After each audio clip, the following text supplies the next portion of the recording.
हमारे मुआशरे में ना इस पे इतनी तवज्जो नहीं दी जाती।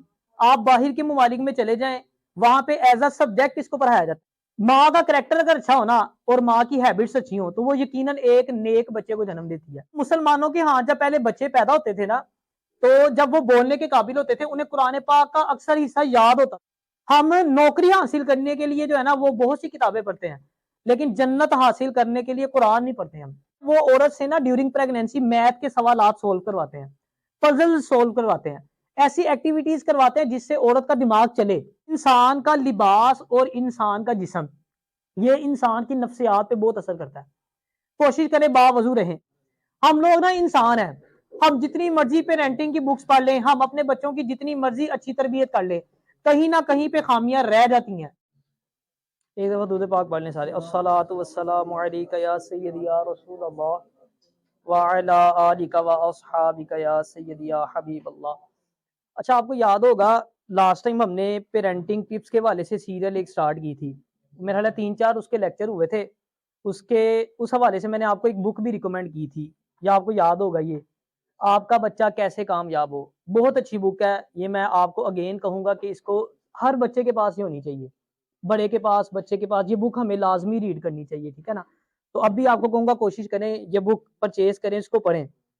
मैंने बीच में कुछ दूसरी बुक्स पढ़ना शुरू की थी जिस वजह से ये जो है वो सीरियल डिस्कनेक्ट हो गई थी। अब दोबारा मैंने इसको पढ़ना शुरू किया है। जैसे-जैसे मैं पढ़ता जाऊँगा वो आपके साथ जो है ना मैं इंशाल्लाह ताला शेयर करता जाऊँगा। अच्छा, इसमें एक चैप्टर है जिसमें उन्होंने बताया कि ड्यूरिंग प्रेगनेंसी एक माँ का बच्चे की तरबियत के हवाले से क्या किरदार होता है। उस पे थोड़ी-सी बात करेंगे और साथ बच्चों के लिए भी इसमें काफ़ी इन्फॉर्मेटिव जो है ना वो चीज़ें हैं कुछ, उस हवाले से बात करूँगा। अच्छा, पेरेंटिंग के हवाले से मैं हमेशा पहले भी लेक्चर्स में मैंने इम्पोर्टेंस के हवाले से बात की इसकी, पेरेंटिंग की।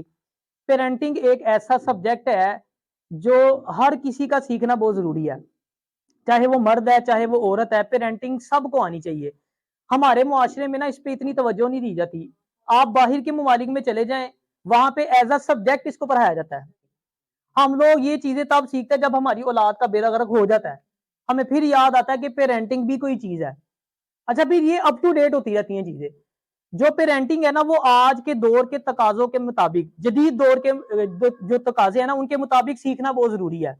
आप देखें जो पहले बच्चे थे, जैसे हमारे माँ-बाप ने हमारी पेरेंटिंग की है ना, अगर हम आज अपने बच्चों की उस तरह पेरेंटिंग करें तो वो बच्चे नहीं बंदे के पुत्र बन सकते। आजकल के जो बच्चे हैं उनका लेवल ही हो रहा है। वो 2000 वाली विंडो अपडेट हो जाती है, उनकी विंडो अपडेट हो चुकी है। आप देखिए आजकल के बच्चों का आईक्यू लेवल आप देख लें, हमारा उससे मिलता है? मैच कोई खाता है? बिल्कुल नहीं खाता। उनकी क्वेश्चनिंग देखें, आप हैरान रह जाएंगे। बच्चों का आईक्यू लेवल इतना अच्छा होता है, क्वेश्चनिंग इतनी अच्छी करते हैं, उनकी अंडरस्टैंड करने की एबिलिटी हमसे बहुत अच्छी है। तो ये जदीद दौर की जो पेरेंटिंग होती है ना वो हमें सीखनी चाहिए। ये पढ़ने से हमें फिर ही पता लगेगा। लेकिन मैंने बताया ना हम तब सीखते हैं जब बेड़ा गर्क हो गया होता है, और कई तो तब भी नहीं सीखते, अपनी औलाद का बेड़ा गर्क कर लेते हैं। तो दो चीजें, एक तो सीखना बहुत जरूरी है और वक्त पे सीखना जरूरी है। ये दो चीजें हैं। आज मैं आपको ये चीजें, अब जब मैं ये पढ़ने लगा था ना, मैंने सोचा मैं खुद ही इसको पढ़ लूं, मुझे बताने की क्या जरूरत है। मुझे लगा जैसे ये अभी वक्त से पहले आपको चीजें बताने वाली हैं। लेकिन जब मैंने पढ़ी ना ये चीजें तो मुझे एहसास हुआ कि ये अभी बताने वाली हैं, बाद में बताने वाली नहीं है। ये आपको आज पता होंगी तो आप वक्त पे इसको इम्प्लीमेंट कर सकेंगे। वरना जब आपकी औलाद का बेड़ा गर्क हो जाएगा फिर आपको याद आएगा कि कोई चीज थी, वो भी अगर किसी ने बताया हुआ, आपको इंपॉर्टेंस का पता होगा तो, अदरवाइज तो वो भी आप गए ना, नहीं सीखेंगे आप। तो ये सीखना बहुत जरूरी है। मैंने आपको बताया था लास्ट टाइम भी, इसकी मैंने अलहदा से प्ले लिस्ट बनाई हुई है चैनल पे। पुराने भी उसी में है, वो पेरेंटिंग टिप्स के नाम से ही है। जो नए भी लेक्चर होंगे वो भी उसी में ऐड होंगे। जिसने पुराने नहीं देखे वो वहां से पुराने वाले भी लेक्चर देख सकता है। अच्छा देखें, जब हमें औलाद की खुशखबरी मिलती है ना, तो माँ बाप दोनों को इस हवाले से अच्छी अच्छी नीयतें जरूर कर लेनी चाहिए। देखिए ईमान का जो दारोमदार है ना वो अच्छी नीयतों पे होता है। नीयतों पे है ईमान का दारोमदार, और अच्छी नीयत इंसान को जन्नत में दाखिल कर देती है। आपको पता है वैसे भी जिंदगी का कोई भरोसा नहीं है, एक सेकंड का भी कोई भरोसा नहीं है। अब ये लास्ट वीक की बात है, मेरा एक दोस्त है उसकी वाइफ की डेथ हुई डेंगू की वजह से लास्ट वीक। वो प्रेग्नेंट थी, 5 मंथ उनका चल रहा था, और एक बेटी छोटी 5 साल की थी। तो डेंगू हुआ, वो बेचारी हफ्ते के अंदर अंदर जो है ना वो अल्लाह को प्यारी हो गई। अब मैं सोचता हूँ कि देखो उसने अपनी औलाद के वाले से कुछ अच्छी नीयतें तो की होंगी ना। माँ बाप सोचते ही हैं, जो 5 साल की बच्ची थी उसके बारे में भी कोई प्लान किया होगा, सोचा होगा कुछ। जो बच्चा होने वाला था उसके वाले से भी कुछ सोचा ही होगा ना उसने, माँ बाप सोचते हैं। तो अब मैं सोचता हूँ कि जो उसने अच्छी नीयतें की हुई थी, अल्लाह पाक उसे उसका अजर अता फरमाएगा। ये अल्लाह पाक का ना हमारे ऊपर मुसलमानों पे बड़ा करम है, बहुत बड़ा, कि जब एक मुसलमान किसी बुराई का इरादा करता है ना, गुनाह का इरादा करता है, तो अल्लाह पाक फरिश्तों को हुक्म देता है कि इसका गुनाह मत लिखो, मुमकिन है ये तौबा कर ले।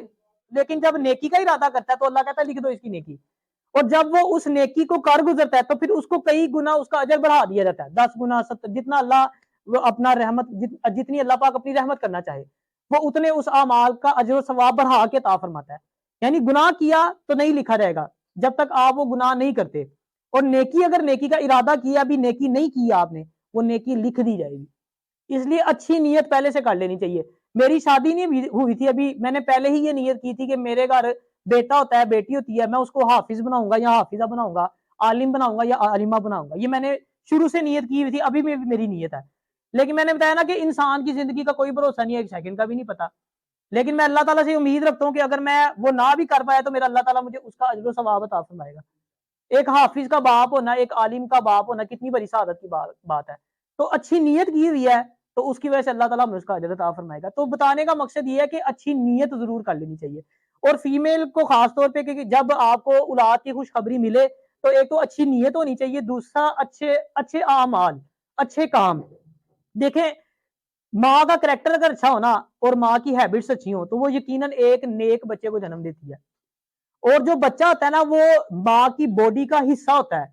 ड्यूरिंग प्रेगनेंसी एक औरत जो करती है, जो देखती है, जो सोचती है, जो पढ़ती है, जो सुनती है, हर चीज बच्चे के ऊपर इफेक्ट कर रही होती है। और रिसर्च से ये बात साबित हो चुकी है कि ड्यूरिंग प्रेगनेंसी एक औरत जो भी करती है ना, वो बच्चे के लाशऊर में दाखिल हो जाता है और उसकी फितरत का हिस्सा बन जाता है। यानी बच्चे पे हर चीज जो है वो असर कर रही होती है, ऐसा नहीं है कि असर ना करे। आपने सुना होगा, आज के वक्तों में तो ये चीज नजर नहीं आती, लेकिन अगर आप अपने बड़ों से सुने और अगर आप हिस्ट्री की बुक्स पढ़ें तो मुसलमानों के यहाँ जब पहले बच्चे पैदा होते थे ना, तो जब वो बोलने के काबिल होते थे उन्हें कुरान पाक का अक्सर हिस्सा याद होता था जुबानी। उसकी वजह क्या होती थी कि माँ ड्यूरिंग प्रेगनेंसी कुरान पाक की तिलावत इतनी ज्यादा करती थी कि बच्चे को वो हिफज हो जाएगा, वो लाइनें याद हो जाया करती थी उसको। आजकल हमारी नौजवान नस्ल, चाहे वो लड़के हैं या लड़कियां, सब की सोशल मीडिया ने तबाह करके रख दिया हमें। ये अगर हम वो वही बात आ गई ना कुरान पाक की, अगर हम वो व्हाट्सएप की बात करें ना अगर हम, तो लास्ट सीन 1 मिनट अगो।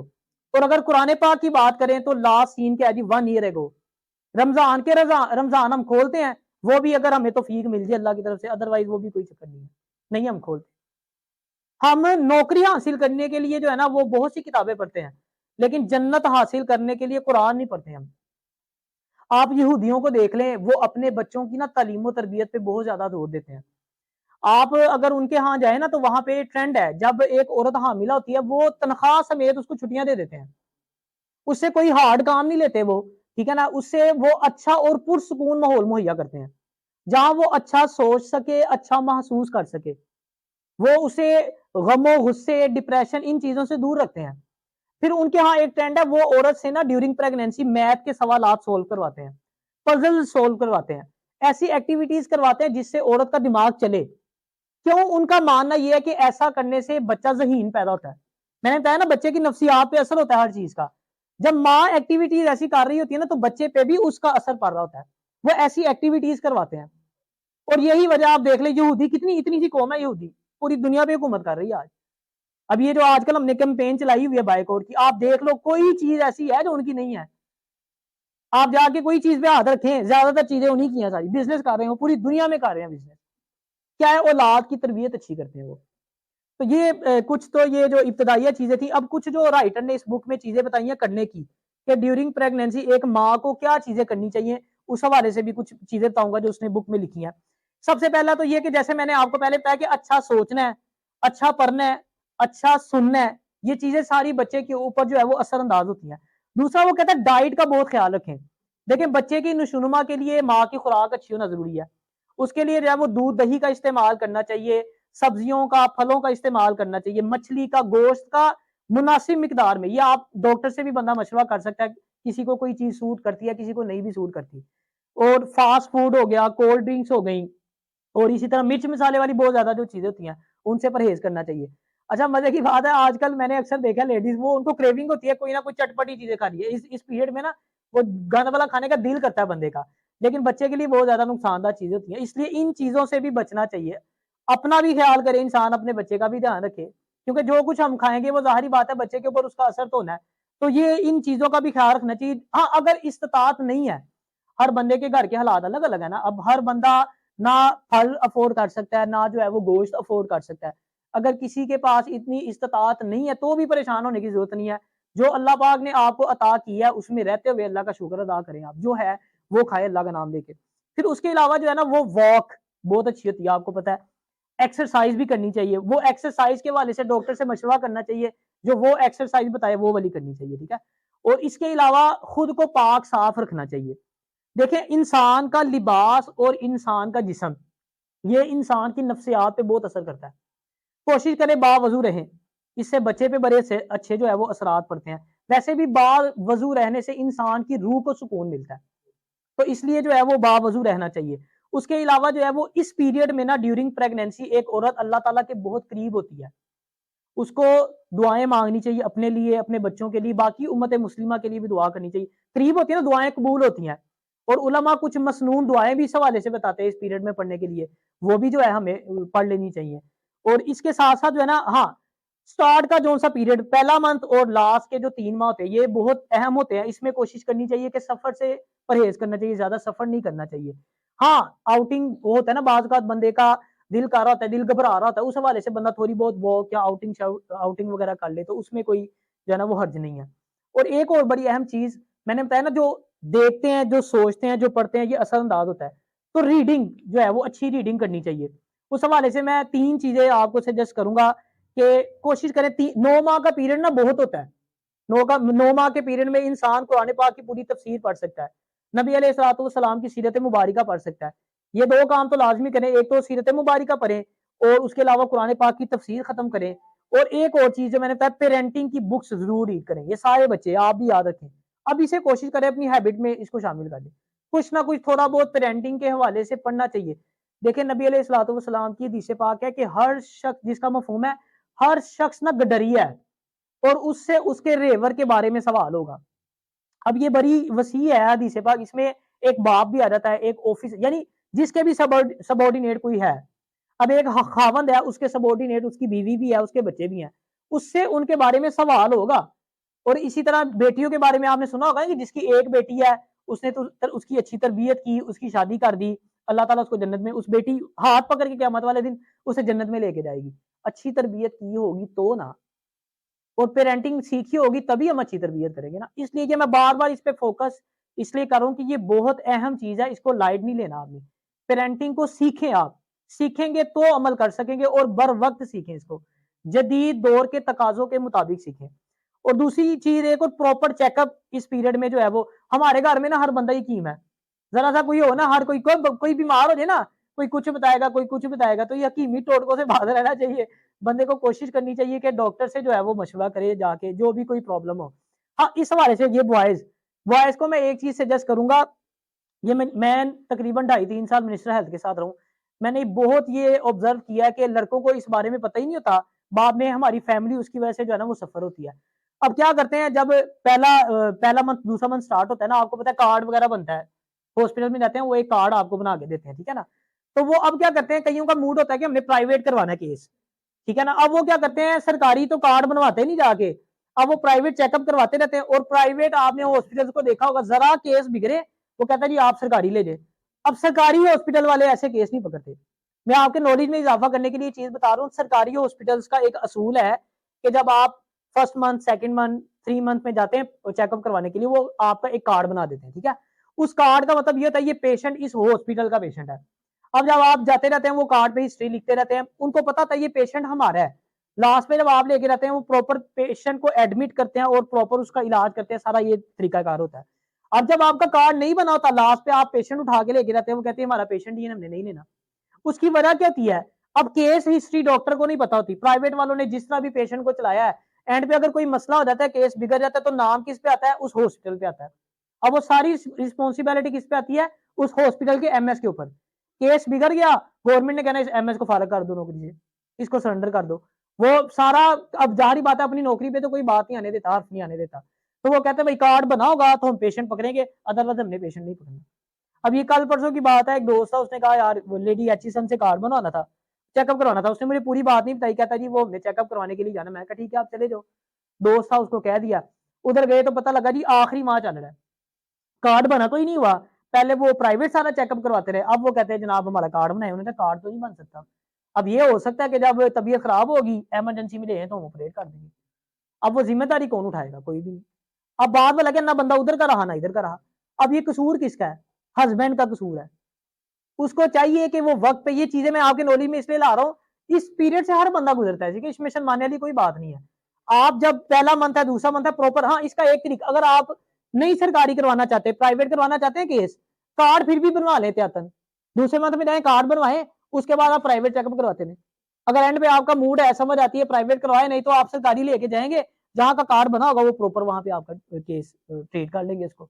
तो ये इसका प्रॉपर तरीकाकार होता है, ठीक है ना। उसके बाद फिर कोशिश करनी है इस पीरियड के अंदर अंदर जो है वो फितने फसादात, लड़ाई झगड़ों से, नेगेटिव सोचों से, इन चीजों से महफूज रहना है। ये भी बच्चे के ऊपर यार ड्रामे है तो कुछ है। अच्छा प्रॉपर स्लीप, ठीक है ना, नींद पूरी लेनी चाहिए, ये भी बच्चे के लिए बहुत अच्छी होती है। उसके अलावा सदका और खैरात ज्यादा से ज्यादा करना चाहिए, क्योंकि सदका बलाओं को टालता है। अच्छा अब ये सारी चीजें एक तरफ है, लास्ट में सबसे अहम पॉइंट जो सबके लिए बहुत ज्यादा जरूरी है, और हमेशा की तरह मैं जैसे हर लेक्चर में, हर दूसरे तीसरे लेक्चर में मैं इस हवाले से डिस्कस जरूर करता हूँ, दुरूद पाक की कसरत करें सबसे ज्यादा।